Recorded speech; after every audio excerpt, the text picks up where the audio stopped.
Hello dear friends, welcome to my YouTube channel study temple. जैसा कि मैंने आपको कहा था दोस्तों कि मैं आपके लिए बजट 2022-23 केंद्रीय बजट 2022-23 से रिलेटेड जितने भी इम्पोर्टेंट क्वेश्चंस हैं उन सभी का वीडियो मैं बनाऊंगा। तो दोस्तों वीडियो के अंत तक बने रहिएगा और वीडियो अच्छी लगे तो लाइक शेयर सब्सक्राइब ज़रूर करें। दोस्तों बहुत मेहनत लगी है इस वीडियो को बनाने में, तो प्लीज़ इसे लाइक शेयर सब्सक्राइब ज़रूर करें।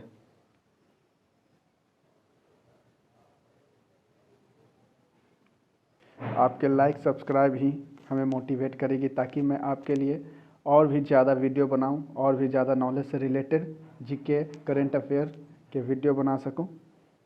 सो प्लीज़ दोस्तों लाइक शेयर ज़रूर करें। बढ़ते हैं अपने प्रश्नों पर। और हाँ, अगर इस वीडियो की पीडीएफ आपको चाहिए तो आप मेरे टेलीग्राम से डाउनलोड कर सकते हैं, जिसकी लिंक मैं इसके डिस्क्रिप्शन में दे दूंगा। तो चलिए दोस्तों देरी ना करते शुरू करते हैं। आज का पहला प्रश्न है, इस बार की बजट कितनी प्राथमिकता पर आधारित है? तो इसका जवाब है 4। दोस्तों इसको मैंने पिछले परसों या कल के वीडियो में पढ़ा चुका हूँ। इसको फिर से इसमें ऐड कर दिया ताकि सारे के सारे बजट से रिलेटेड जितने भी क्वेश्चन हैं मैं एक साथ करा दूँ। ठीक है, तो इस बार की बजट कितनी प्राथमिकता पर आधारित है? तो 4। पीएम गति शक्ति, समावेशी विकास, उत्पाद संवर्धन एवं निवेश, सनराइज अवसर, ऊर्जा संक्रमण और जलवायु कार्य, और चौथा है निवेश की वित्तीय मदद, निवेश को वित्तीय मदद। बढ़ते हैं अगले प्रश्न की ओर।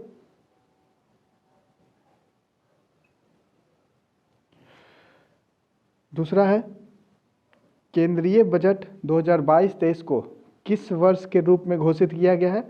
तो राष्ट्रीय बाजार वर्ष। ठीक है, अगला क्वेश्चन है, क्रिप्टो करेंसी के हस्तांतरण पर 1 अप्रैल 2022 से कितने % टैक्स लगाने की घोषणा की है? 30%। 30% टैक्स सरकार लेगी क्रिप्टो करेंसी ऑनलाइन लेन देन पर, जिसके बारे में मैंने आपको कल के वीडियो में ही बता चुका हूँ। कल या परसों के वीडियो में मैंने बता दिया था क्रिप्टो करेंसी है क्या, कैसी करेंसी है। ये एक वर्चुअल करेंसी है। ठीक है, इसकी लेन देन की जानकारी सिर्फ 2 लोगों के बीच ही रहती है, एक देने वाला और एक जो पैसा रिसीव करता है। ठीक है, इस बीच में किसी को उस ट्रांजैक्शन के बारे में जानकारी नहीं होती थी। तो केंद्र सरकार ने ये फैसला लिया है कि क्रिप्टो करेंसी यानी कि वर्चुअल ट्रांजैक्शन पर जो है 30% की टैक्स लेगी। अगला सवाल है, वित्त वर्ष 2022-23 में कितने किलोमीटर हाईवे तैयार किए जाएंगे? तो 2500 किलोमीटर हाईवे तैयार किए जाएंगे। ठीक है, 2500 किलोमीटर। अगला सवाल है, अगले 3 साल में कितने वंदे भारत ट्रेनों का निर्माण और विकास किया जाएगा? तो 100 ट्रेनों का, 100 नहीं 400। अगला सवाल है, इस बार केंद्र सरकार ने कितने रुपए खर्च करने का लक्ष्य रखा है?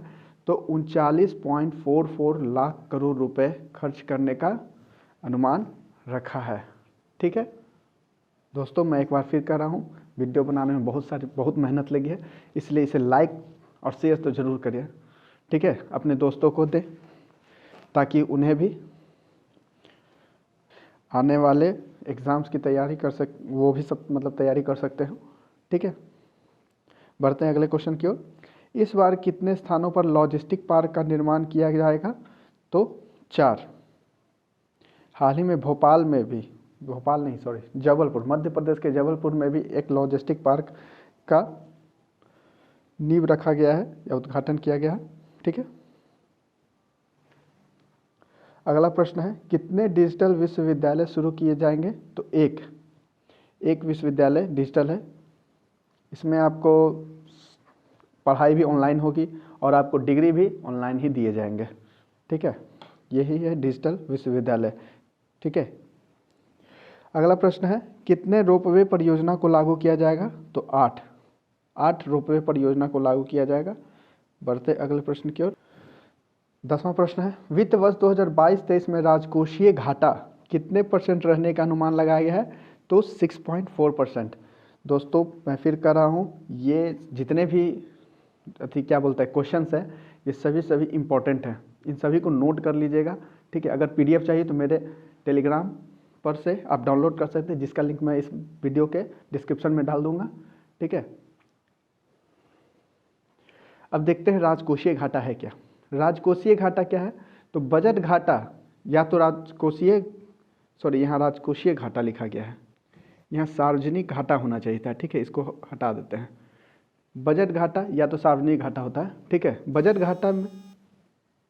बजट घाटा में जब ऋण भार को जोड़ दिया जाता है तो राजकोषीय घाटा बनता है। ठीक है, ये सब खासकर पूछ लिए जाते हैं, इकोनॉमिक्स से हैं, इसको ध्यान दीजिएगा। ठीक है, जब बजट घाटा में ऋण भार जोड़ दिया जाता है तो राजकोषीय घाटा होता है। ठीक है, और भी तरीके से है। राजकोषीय घाटा में यदि पूंजीगत घाटा और राजस्व घाटा और ऋण भार तीनों अगर जोड़ दिए जाते हैं तो राजकोषीय घाटा होता है। ये जो पूंजी घाटा और राजस्व घाटा है, इन दोनों का जोड़, ठीक है, यही बजट घाटा या तो सार्वजनिक घाटा कहलाता है। ठीक है, पूंजीगत घाटा क्या होता है? तो पूंजीगत व्यय में से अगर पूंजीगत आय को घटा दिया जाए, ठीक है, पूंजीगत व्यय में से पूंजीगत आय को घटा दिया जाए तो पूंजीगत घाटा बनता है। ठीक है, व्यय ज़्यादा होना चाहिए। मान लीजिए कि हम जो खर्च किए हैं उसमें से खर्च जो किए वो ज़्यादा है और आय कम है। ठीक है, तब जाकर के पूंजीगत घाटा बनेगा। उसी तरह से राजस्व घाटा क्या होता है? तो राजस्व व्यय में से राजस्व आय को अगर घटा दिया जाए तो राजस्व घाटा बन जाता है। और इन दोनों को सम्मिलित रूप से बजट घाटा बोल सकते हैं या सार्वजनिक घाटा बोल सकते हैं इसको। ठीक है, यदि पूंजीगत घाटा, राजस्व घाटा और ऋण भार को जोड़ दिया जाए तो राजकोषीय घाटा बन जाता है। राजस्व आय क्या है? तो वैसी आय जिसमें सरकार को धन लौटाना नहीं पड़ता है। ठीक है, आप सरकार को धन देते हैं जैसे कि टैक्स के रूप में, निगम कर होता है, आयकर होते हैं, तो वो सरकार आपको लौटाती नहीं है। तो वैसे आय से जो प्राप्त होते हैं, वैसे आय से जो धन राशि प्राप्त होती है, धनराशि, उसे राजस्व आय में रखा जाता है। ठीक है, और राजस्व व्यय क्या है? तो सरकार की ऐसी चीज़ों पर धन खर्च करे जिसके वर्ष शुरू हुआ और उसी वर्ष में समाप्त हो जाए, यानी साल ही भर का जो वित्तीय वर्ष होता है उसी में सारा लेन देन का जो होता है प्रक्रिया हो जाता है। जैसे कि सहायता राशि होती है, ठीक है, सब्सिडी देती है, और भी बहुत सारी चीज़ है जो सरकार प्रोवाइड करती है और इसी एक ही वित्तीय वर्ष में सब समाप्त हो जाता है। ठीक है, तो वैसे व्यय को राजस्व व्यय कहते हैं। ध्यान दीजिएगा इन बातों पर, बहुत लोगों को ये सब बातें समझ नहीं आती है। ठीक है, इसीलिए थोड़ा आसान वे में इसको लिखा हूँ मैंने। बढ़ते हैं आगे। पूंजीगत आय क्या होता है? तो पूंजीगत आय जो है सरकार का वैसा धन जिससे सरकार को लौटानी पड़ती है।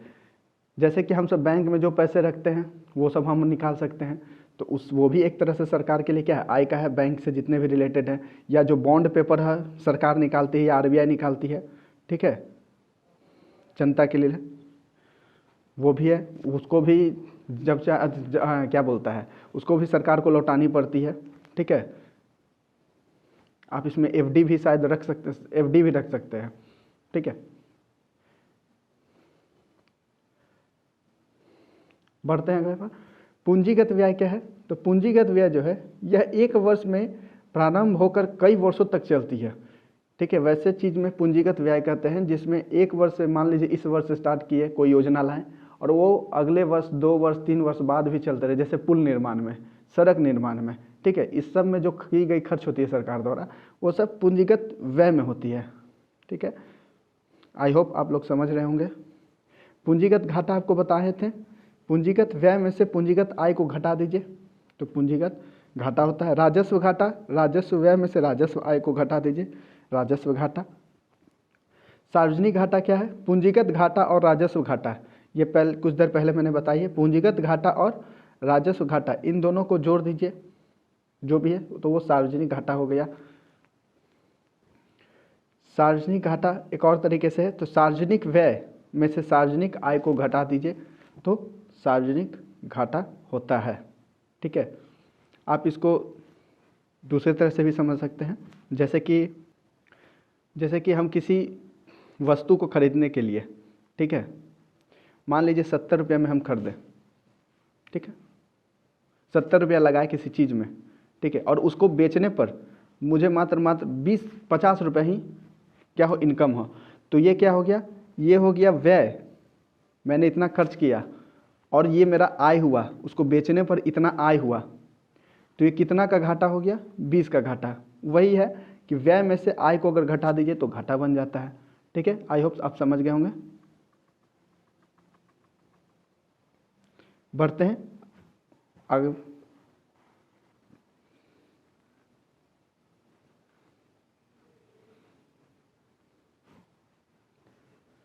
रेलवे पर 1.40 लाख करोड़ रुपए रेलवे को। शिक्षा पर कितना खर्च किया जाएगा, तो 1.04। कृषि पर 1.32 लाख करोड़ रुपए। स्वास्थ्य पर 86.20 हजार करोड़ रुपए और जल शक्ति पर 86.19 हजार करोड़, यहाँ पर छूट गया है, ठीक है, करोड़ रुपए।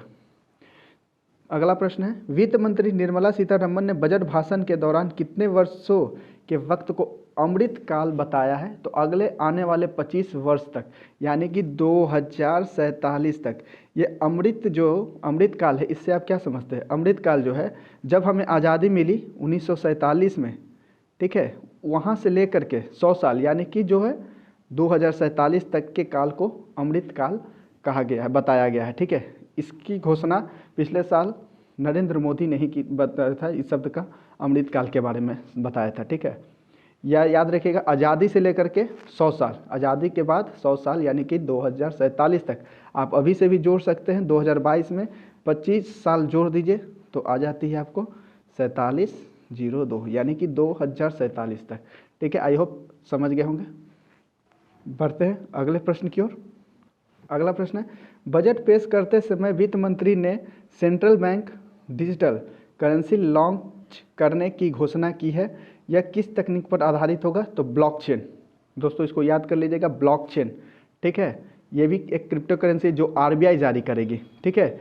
इसमें क्या होगा कि आप जो भी ट्रांजैक्शन करेंगे तो वो बैंक से बैंक में नहीं होगा। जैसे आजकल हम सब जो डिजिटल पेमेंट करते हैं तो एक बैंक से दूसरे बैंक में जाती है, लेकिन ये जो है, इसकी सारी लेखा जोखा जो है ना, आरबीआई के पास रहेगी, ठीक है, आरबीआई के पास रहेगी। ये किसी भी बैंक के पास आपको नहीं जाने वाली डिटेल इसका। आपको मैंने बताया था वर्चुअल करेंसी सिर्फ 2 लोग के बीच में ट्रांजैक्शन होते, बीच में कोई बैंक नहीं आता, लेकिन इसमें आरबीआई की क्या होगी, इसके सारी जानकारी किसको मिलेगी, आरबीआई को मिलेगी। अब इससे फ़ायदा क्या है, तो कैश पर जो है निर्भरता काफ़ी हद तक कम होगा, लोग कैश पर डिपेंड नहीं रहेंगे, जिससे कारण क्या होता है, ये भी एक स्ट्रेटजी है सरकार की और आरबीआई की, जिससे जो है मार्केट की तरलता है जिसको कंट्रोल किया जा सकता है। जैसे कि हम लोग सेविंग अकाउंट से जो भी पैसे बैंक में जमा कराते हैं वो तो हम लोग निकाल लेते हैं, तो बैंक को क्या फ़ायदा इसमें, सरकार को क्या फ़ायदा। लेकिन ये जो डिजिटल है ये इसलिए लाएगी ताकि आप जो है, बैंक का पैसा क्या हो, बैंक से ही ट्रांसफ़र होगा, ठीक है। बैंक का पैसा क्या होता है, बैंक ही में ट्रांसफ़र हो जाता है, आप बाहर निकालते नहीं हैं, ठीक है। तो सरकार या बैंक को आपको पैसा कैश देने की जरूरत पड़ती नहीं है, बैंक का पैसा बैंक में ही रह गया। फिर क्या है, डिजिटल करेंसी से ट्रांजैक्शन जल्दी पूरी होगी, ठीक है, धड़ाधड़ पैसे दम चले जाएंगे। करेंसी नोट छापने और परिवहन में खर्च कम होगी। अब क्या हो गया, मान लीजिए डिजिटल कर देंगे तो ज़्यादा करेंसी नोट मार्केट में आएगी नहीं, छापना नहीं पड़ेगा, उसको एक जगह से दूसरे जगह ले जाने में पैसे कम, मतलब खर्च नहीं होंगे, कम होंगे कुछ। अगला है, करेंसी की ट्रैकिंग होगी जिससे उसे छिपाया नहीं जा सके, ठीक है। क्रिप्टो करेंसी पर लगाम लगेगी तो टेरर फंडिंग रोकने में मदद मिलती है। ये जो क्रिप्टो करेंसी, इसमें बहुत सारे अवैध पैसे होते हैं, ठीक है, टेरर फंडिंग के लिए क्योंकि इसकी जानकारी किसी को भी नहीं होती है, कौन लेता है कौन देता है, सिर्फ वही जानता है जो लेता और देता है पैसा को, रिसीव और क्या करता है, जो देने वाला है और जो रिसीव कर रहा है, बस उसी को पता रहता है। तो इससे टेरर फंडिंग भी रोकने में मदद मिलेगी। और जो 30% की आपके जो है बात मैंने बताई थी, जो 30% टैक्स लगी, यही वर्चुअल करेंसी पर लगाने वाली आरबीआई, इसकी सारी देखरेख किसके देखरेख में होगी, तो आरबीआई की देखरेख में होगी, ठीक है। बढ़ते हैं अगले प्रश्न में। अगला प्रश्न है, बजट पेश करने के दौरान वित्त मंत्री ने मानसिक स्वास्थ्य को लेकर किस योजना का ऐलान किया है, तो राष्ट्रीय तेली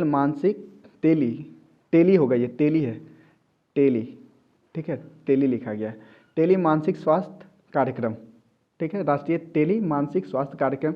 इसमें क्या है कि कोरोना काल आने के बाद बहुत सारे लोग घर में अकेले रह गए, ठीक है, जिसके कारण या बहुत सारे चीज़ चिंताओं से मानसिक पीड़ित हो गए, मानसिक रोग हो गए, ठीक है। तो ये क्या होगा, आप इस कार्यक्रम के थ्रू, इस योजना के थ्रू क्या कर सकते हैं, अपने घर बैठे ही जो भी डॉक्टर उनसे कंसल्ट कर सकते हैं, ठीक है।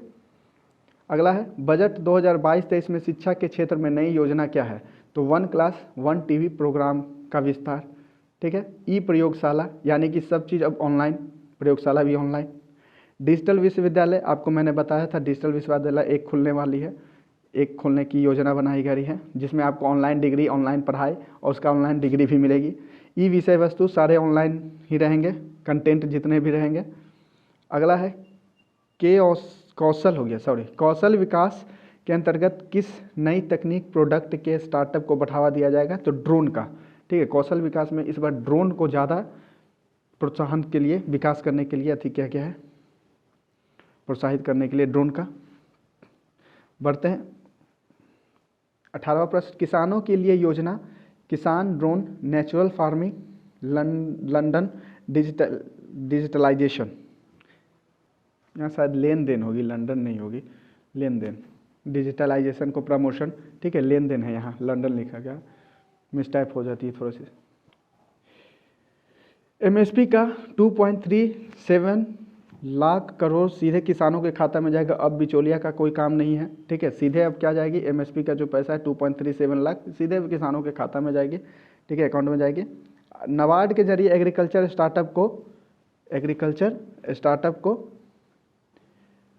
क्या होगा, फाइनेंसिंग होगी। गंगा के किनारे 5 किलोमीटर के दायरे में जो है ऑर्गेनिक खेती की जाएगी, पर फोकस होगी, ठीक है। बढ़ते हैं आगे।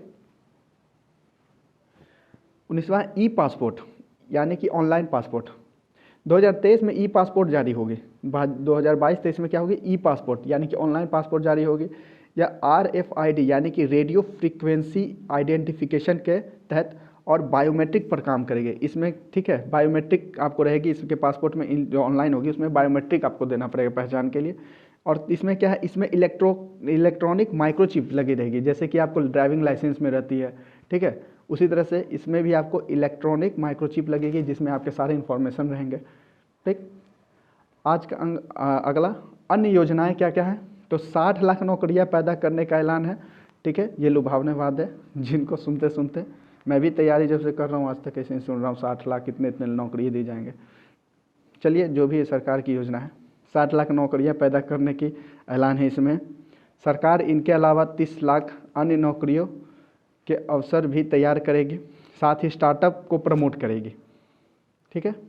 इलेक्ट्रॉनिक व्हीकल के लिए बैटरी स्वैपिंग पॉलिसी आएगी। अब जो है हर सरकार जो है इलेक्ट्रिक वाहन पर, व्हीकल पर थोड़ा ज़्यादा जोर दे रही है, ताकि अपने पर्यावरण को क्या कर सके, और भी बेहतर बना सके, ठीक है, कार्बन का एब्जॉर्प्शन किया जा सके, कार्बन डाइऑक्साइड का, ताकि ग्लोबल वार्मिंग पर असर कम पर, ग्लोबल वार्मिंग को कम किया जा सके। 2025 तक सभी गांवों में ऑप्टिकल फाइबर से कनेक्ट करेगी, ठीक है, यानी गांव-गांव में क्या होगी, कनेक्ट इंटरनेट होगी। डायमंड और जेम्स पर ड्यूटी घटाकर 5% कर दी जाएगी। हीरो के गहने सस्ते हो जाएंगे, ठीक है, ज्वेलरी जो है हीरा की, ठीक है, उसको डायमंड की जो ज्वेलरी है सभी सस्ती हो जाएगी, और नकली गहने जो मार्केट में मिलती हैं, ठीक है, उन पर भी कस्टम ड्यूटी 400 पर केजी होगी। मिशन शक्ति, मिशन वात्सल्य सक्षम आंगनवाड़ी और पोषण 2.0 का विस्तार किया जाएगा। 2 लाख आंगनवाड़ी अपग्रेड हो कर सक्षम आंगनवाड़ी बनाएगी, ठीक है। 1.5 लाख डाकघरों में कोर बैंकिंग ATM सुविधा मिलेगी। शहरी इलाकों में PM आवास योजना को बढ़ावा दिया जाएगा, ये बहुत पुरानी, जिसको आगे जाकर प्रमोट किया जा रहा है, ठीक है, ये सभी योजनाएं। गरीब के लिए 48,000 करोड़ रुपए से 80 लाख घर बनेंगे, 48,000 करोड़ से 80 लाख घर। MSME के लिए अगले 5 साल के लिए 6,000 करोड़ दिए जाएंगे, ठीक है। ये वीडियो थोड़ी लंबी हो गई है, आई होप आपको सारे क्वेश्चंस क्लियर हुए होंगे, ठीक है। बहुत मेहनत लगी है दोस्तों, तो इसे प्लीज़ लाइक शेयर सब्सक्राइब ज़रूर कीजिएगा। आने वाले वीडियो में आपके लिए मैं आर्थिक समीक्षा पर जितने भी क्वेश्चन हैं उन सबको क्लियर कराऊंगा, ठीक है। तो फिर मिलते हैं दोस्तों अगले वीडियो में, तब तक के लिए बाय, टेक केयर, जय हिंद।